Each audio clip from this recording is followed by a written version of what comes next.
आज के इस ऑनलाइन क्लास में ऑप्टिकल इंस्ट्रूमेंट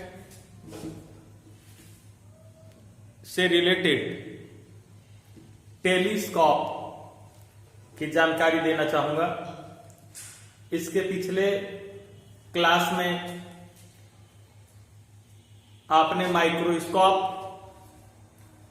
में सिंपल माइक्रोस्कोप और कंपाउंड माइक्रोस्कोप की जानकारी आपको दी गई। टेलीस्कोप के बारे में आपको जानना है।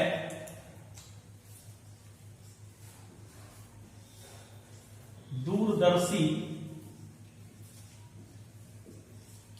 या दूरबीन दूरस्थ वस्तुओं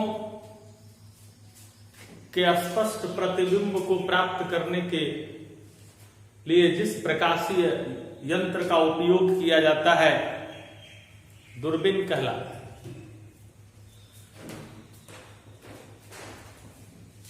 टेलीस्कोप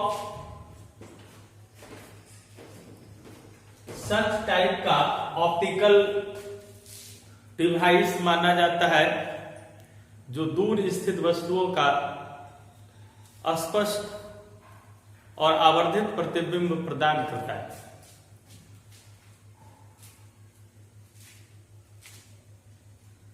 इसके मूल रूप से इसको दो वर्गों में बांटा जाता है।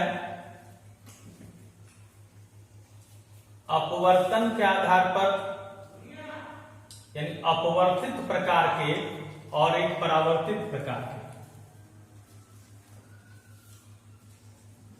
अपवर्तित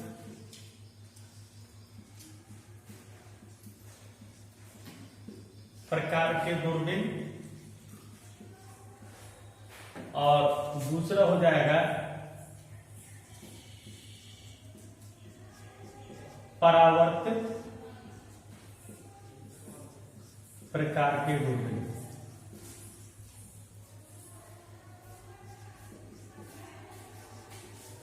अपवर्तित प्रकार के दूरबीन में दो तरह के दूरबीन की जानकारी प्राप्त की जाती है। एक खगोलीय दूरबीन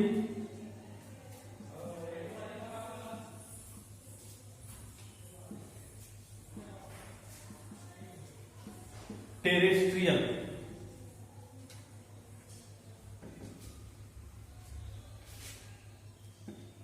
खगोलीय दूरबीन एस्ट्रोनोमियल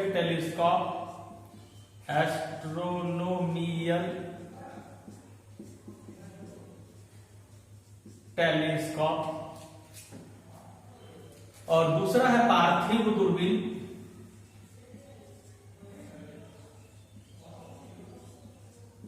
टेरेस्ट्रियल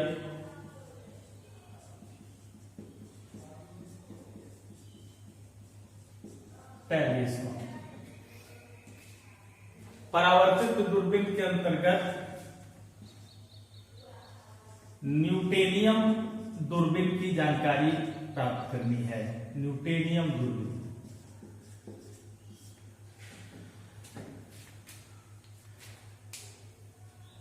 दूरबीन क्या है? तो वैसी प्रकाशीय युक्ति जिसकी सहायता से हम दूर स्थित वस्तुओं का स्पष्ट प्रतिबिंब प्राप्त कर पाते। खगोलीय दूरबीन खगोल के पिंडों को देखने में इस दूरबीन का उपयोग किया जाता है। इस दूरबीन के द्वारा प्राप्त अंतिम प्रतिबिंब हमेशा उल्टा होता है। अंतिम प्रतिबिंब उल्टा होता है, इसलिए ही तो खगोल के पिंडों को देखने में इसका उपयोग किया जाता है, क्योंकि खगोल के पिंड प्रायः गोल होते हैं और उसका उल्टा प्रतिबिंब भी प्राप्त होता है तो कोई फर्क प्राप्त नहीं होता। इसलिए खगोलीय दूरबीन इसका नाम रखा गया। और गैलीलियो के द्वारा दूरबीन बनाया गया था, पार्थिव दूरबीन। पृथ्वी तल पर स्थित दूर स्थित वस्तुओं को आवर्धित स्वरूप में देखने के लिए इसका उपयोग किया जाता है, पार्थिव दूरबीन का। पार्थिव दूरबीन टेरा, पृथ्वी, जमीन, भूमि से संबंधित यह अर्थ प्रदान करता है कि इस दूरबीन का उपयोग पृथ्वी तल पर स्थित दूरस्थ वस्तुओं के स्पष्ट प्रेक्षण में किया जाता है। खगोलीय दूरबीन क्या है, इसके बारे में बताना है और इसके आवर्धन क्षमता का व्यंजक प्राप्त करना है। तो खगोलीय दूरबीन में दो तरह के लेंस प्रयुक्त होते हैं और वह दोनों लेंस उत्तल लेंस होता है, उत्तल प्रकृति की होती है। एक लेंस खगोलीय दूरबीन,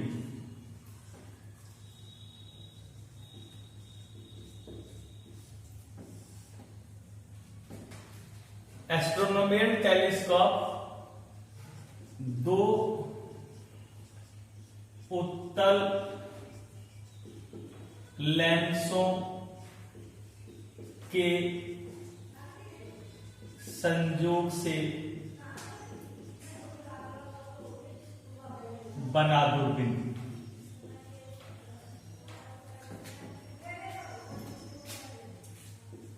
खगोलीय दूरबीन कहलाता है।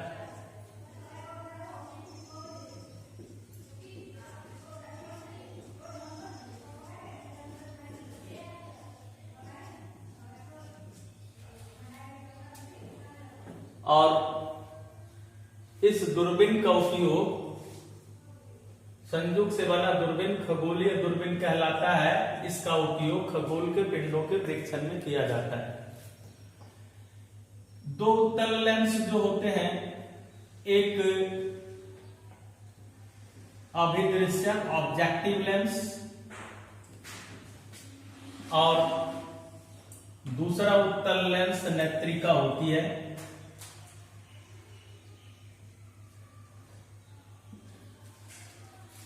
ऑब्जेक्टिव लेंस वस्तु की ओर स्थित लेंस,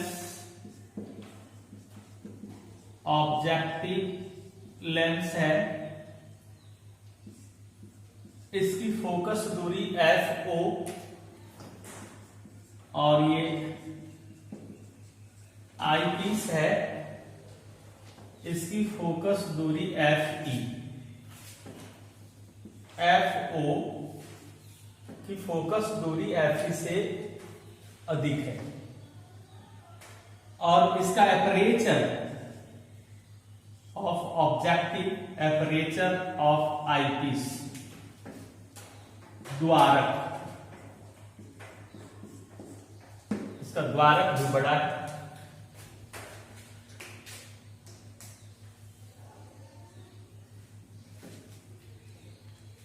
इस लेंस के द्वारा अनंत पर स्थित वस्तु का प्रतिबिंब फोकस पर प्राप्त होता है। अनंत पर स्थित वस्तु, अनंत से किरण आ रही है। आप पहले से जानते हैं कि अनंत से आने वाली वस्तु का प्रतिबिंब फोकस पर प्राप्त होता है। तो इस ऑब्जेक्टिव लेंस के द्वारा अनंत से आने वाली वस्तु का प्रतिबिंब फोकस पर प्राप्त हुआ। इसका फोकस यहां है FO और फिर इधर से इसकी फोकस दूरी है। अब इसके अंदर यानी इस नेत्रिका के फोकस दूरी के अंदर अभिदृश्यक द्वारा बना प्रतिबिंब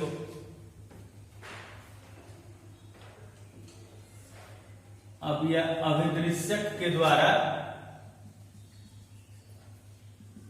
आवर्धित प्रतिबिंब प्राप्त होता है। यह प्रतिबिंब उल्टा होगा और यहां इसका स्पष्ट प्रेक्षण किया जाएगा।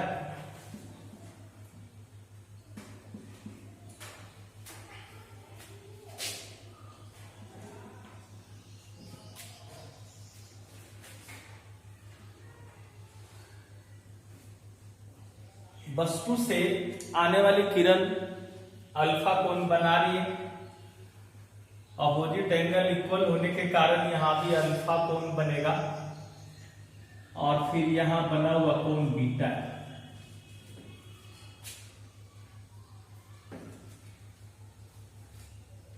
ये O और इसको O डैश मानते हैं।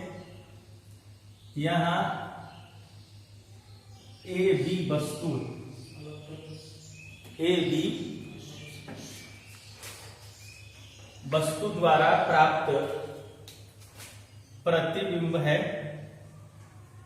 यह अल्फा हो गया, ये बीटा हो गया, यहां ए बी, बहुत दूर स्थित कोई भी वस्तु है उस वस्तु का यहां प्रतिबिंब प्राप्त हो रहा है। यह प्रतिबिंब ए बी मान लिया गया। अब इसमें जो व्यवस्था है, अनंत पर स्थित वस्तु का प्रतिबिंब फोकस पर बना, अभिदृश्य का फोकस नेत्रिका के फोकस के जस्ट अंदर है, जिससे आवर्धित रूप में अंतिम प्रतिबिंब यहां प्राप्त होता है। यह अंतिम प्रतिबिंब ए डैश बी डैश प्राप्त हुआ जो आवर्धित होगा। अब इसके लिए आवर्धन क्षमता, खगोलीय दूरबीन में आवर्धन क्षमता m बीटा बटे अल्फा, पहले से आप जान रहे हैं आवर्धन क्षमता को बीटा बटे अल्फा से इंडिकेट किया जाता है। ये बीटा क्या है? तो प्रतिबिंब द्वारा नेत्र पर बना कोण, और अल्फा है वस्तु द्वारा नेत्र पर बना कोण। m बीटा के बदले tan बीटा और ये अल्फा के बदले tan अल्फा। tan बीटा के लिए AB लंब हो गया AB और आधार AO डैश। फिर tan अल्फा के लिए यहां से इधर कोई लंब नहीं मिल रहा, इधर लंब मिलेगा इसमें, तो यहां tan अल्फा के लिए लंब AB और आधार O से A, O से A ये आधार होगा, तो लंब AB हुआ और आधार O से A। ये AB कैंसिल हो गया, OA by AO dash, means O से A क्या है? O से A FO और A से O डैश क्या है? तो नेत्रिका के लिए यह वस्तु हो गया। नेत्रिका के लिए, इस लेंस के लिए AB अर्थात अभिदृश्यक का प्रतिबिंब नेत्रिका के लिए वस्तु होती है, तो वस्तु दूरी UE नेगेटिव, तो यहां m का वैल्यू हम FO माइनस UE। आवर्धन क्षमता का यह व्यंजक प्राप्त हुआ। अब यहां से हम कंडीशन अवेलेबल कराएंगे। ये जो कंडीशन रहेगा, तो सबसे पहला कंडीशन क्या है? जो पहले भी बताया गया था कि अंतिम प्रतिबिंब स्पष्ट दर्शन की न्यूनतम दूरी पर हो, और फिर एक बार अंतिम प्रतिबिंब अनंत पर हो। तो अंतिम प्रतिबिंब ये केस 1 पहली स्थिति, अंतिम प्रतिबिंब अनंत पर हो।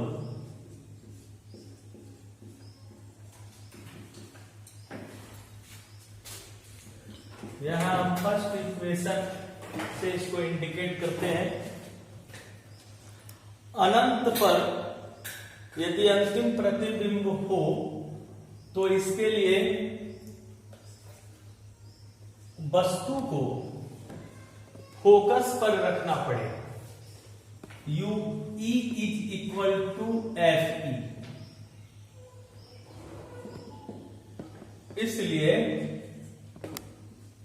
m का जो वैल्यू होगा, m का जो वैल्यू होगा वो फर्स्ट समीकरण में जब रखते हैं तो F o upon minus f ई, F o upon minus f e हो रहा है अनंत पर प्रतिबिंब प्राप्त होने की स्थिति में। अब यदि अंतिम प्रतिबिंब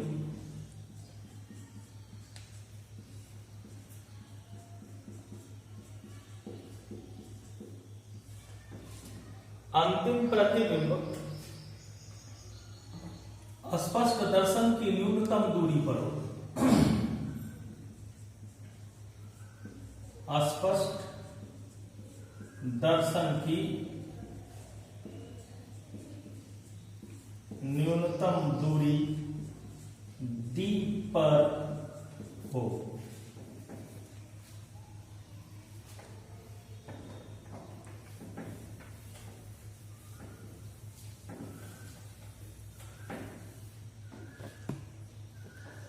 अंतिम प्रतिबिंब डी पर होने की स्थिति में अंतिम प्रतिबिंब जो होगा वो भी, जिसका मान माइनस। अब जो आईपीस था, नेत्रिका जो थी, उसके लिए लेंस फॉर्मूला लागू करते हैं 1 by V minus 1 by U is equal to 1 by F E, ये negative 1 by V minus D, ये plus 1 by U is equal to 1 by F E.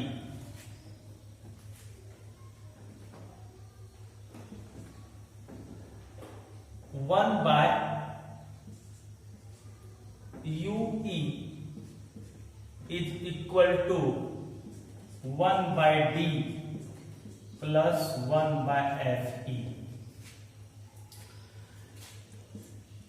F O से प्रत्येक में गुना करना, प्रत्येक में डी से गुना किया जा रहा था पहले, तो ऊपर डी था।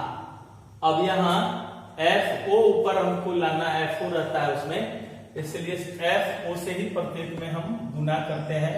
ये F O by U E,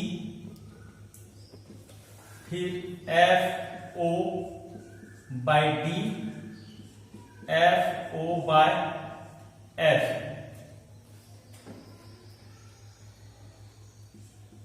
F O by U E हो गया। यहां हम एफ ओ कॉमन लेते हैं,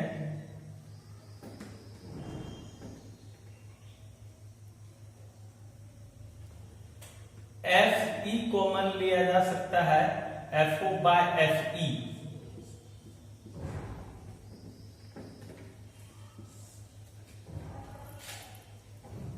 तो एफ ओ कॉमन लिया जा रहा है,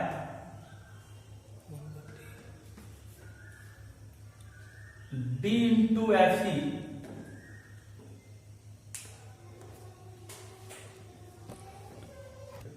F O by U E, फिर F O F E plus F O by D.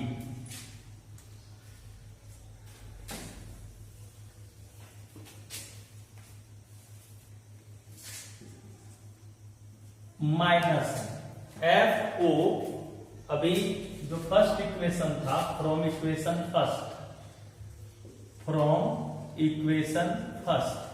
Equation first था m बराबर F O by minus U, तो F O by U E is equal to minus M.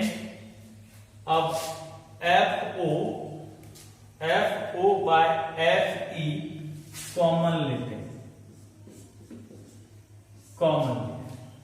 F O by F e common हो गया 1 plus, अब F O common है और F E भी इसमें कॉमन था, यहां एफ ई दिए, यहां एफ ई कॉमन में आया, यहां एफ ई बचा, यानी ये एफ ई बाय डी।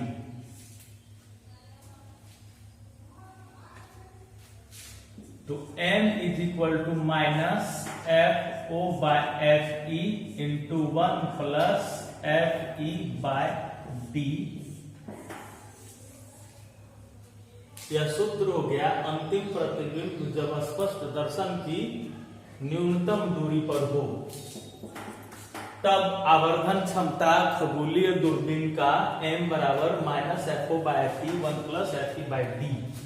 ये माइनस सिर्फ इतना ही बताता है कि अंतिम प्रतिबिंब उल्टा है।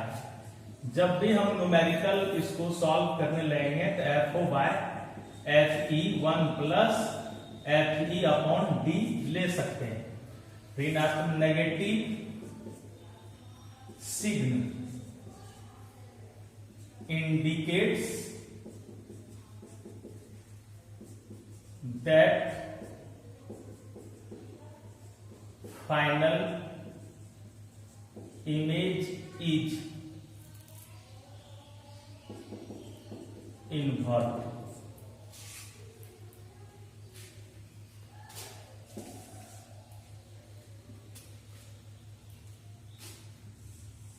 कंडीशन हो जाएगा एफ ई का वैल्यू जितना कम होगा एम का मान उतना ही अधिक होगा, और एफ ओ का मान जितना अधिक होगा एम का मान उतना अधिक होगा। एफ ओ का मान ज्यादा रहने से एम का मान ज्यादा होगा, एफ ई का मान कम रहने से एम का मान ज्यादा होगा।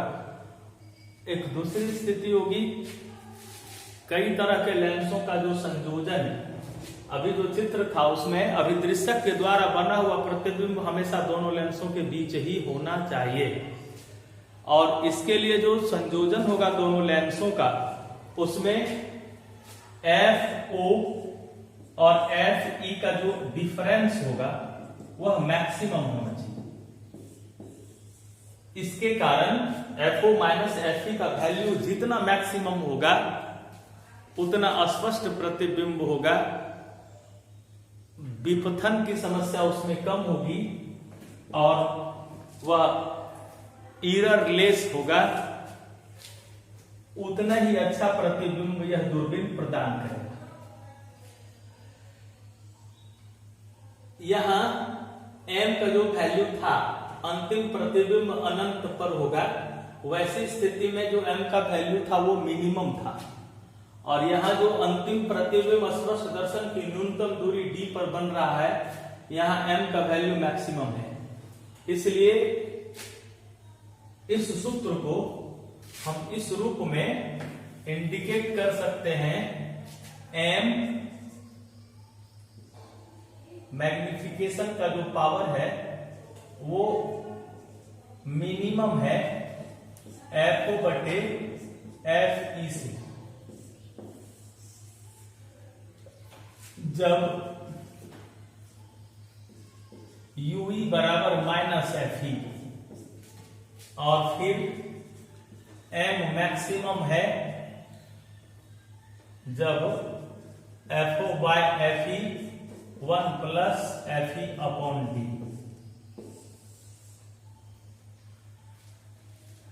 अंतिम प्रतिबिंब जब स्पष्ट दर्शन की न्यूनतम दूरी पर बनती है, इसमें v =-d होता है। इस कंडीशन में यह मैक्सिमम वैल्यू को बताता है और यह मिनिमम वैल्यू को बताता है। खगोलीय दूरबीन से संबंधित जो प्रश्न पूछे जाएंगे सब सॉल्व हो जाएगा, और जो अभी हमने एक्सप्रेशन दिया है इस एक्सप्रेशन पर न्यूमेरिकल प्रॉब्लम भी सॉल्व होगा। अब दूरबीन का जो नेक्स्ट स्टेप है, दूरबीन के बारे में अब आपको जानना है। खगोलीय दूरबीन के बाद गैलीलियो दूरबीन या पार्थिव दूरबीन, टेरेस्ट्रियल टेलीस्कोप।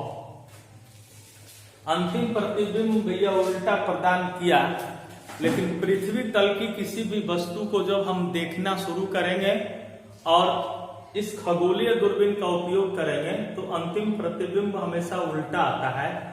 इसलिए हम यदि दूर के किसी व्यक्ति को देख रहे होंगे इस दूरबीन से, तो अंतिम प्रतिबिंब उल्टा आने की स्थिति में हमें स्पष्ट रूप से प्रतिबिंब प्राप्त नहीं हो पाएगा, क्योंकि व्यक्ति का उल्टा प्रतिबिंब हमें दिखाई पड़ेगा। दूर स्थित किसी मकान को देख रहे होंगे तो मकान चूंकि पृथ्वी पर है और उसकी आकृति गोल नहीं है, इसलिए अंतिम प्रतिबिंब इस दूरबीन से, खगोलीय दूरबीन से जो प्राप्त होगा वह उल्टा होगा। इस समस्या के निवारण के लिए गैलीलियो ने जो दूरबीन दिया उसे गैलीलियो दूरबीन या टेरेस्ट्रियल टेलीस्कोप के नाम से जाना जाता है, पार्थिव दूरबीन के नाम से जाना जाता है। इस दूरबीन में जो नेत्रिका है, नेत्रिका अवतल लेंस का होता है। अभिदृश्यक वही बड़े द्वारक एवं अधिक फोकस दूरी का उत्तल लेंस है,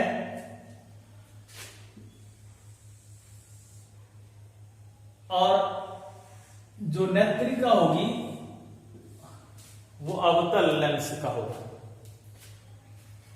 साथ ही यहां से इसकी फोकस दूरी यहां है और फिर इसकी फोकस दूरी भी यहां है।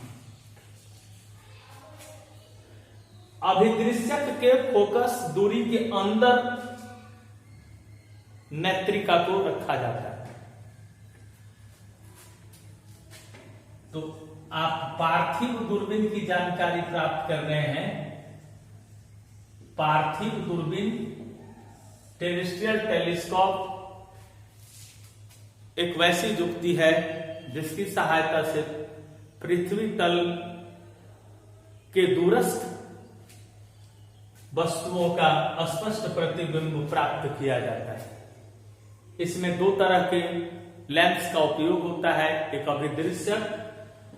अभिदृश्यक अधिक फोकस दूरी एवं बड़े द्वारक का उत्तल लेंस होता है, और नेत्रिका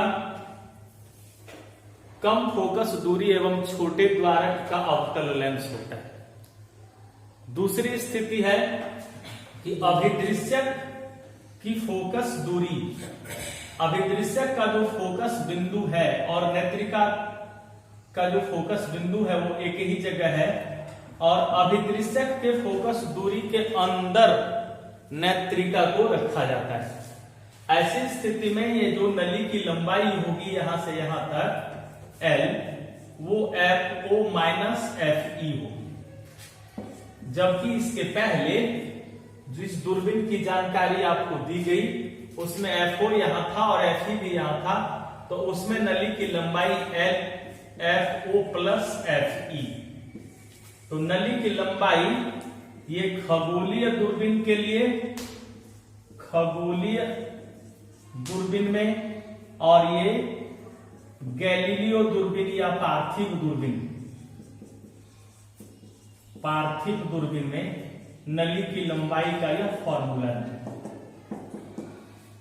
इसमें भी मैग्निफिकेशन जो वही फॉर्मूला FO बाय FE, दोनों फॉर्मूला में कोई अंतर नहीं होगा। अंतर सिर्फ यही है कि यहाँ नेगेशन की कोई जरूरत नहीं होगी, m का वैल्यू FO/FE हो जाएगा, यहाँ नेगेटिव चिन्ह नहीं लगेगा। गैलीलियो दूरबीन भी हो गया। अब इसके बाद एक दूरबीन की जानकारी आपको और चाहिए, जो है न्यूटेनियम दूरबीन।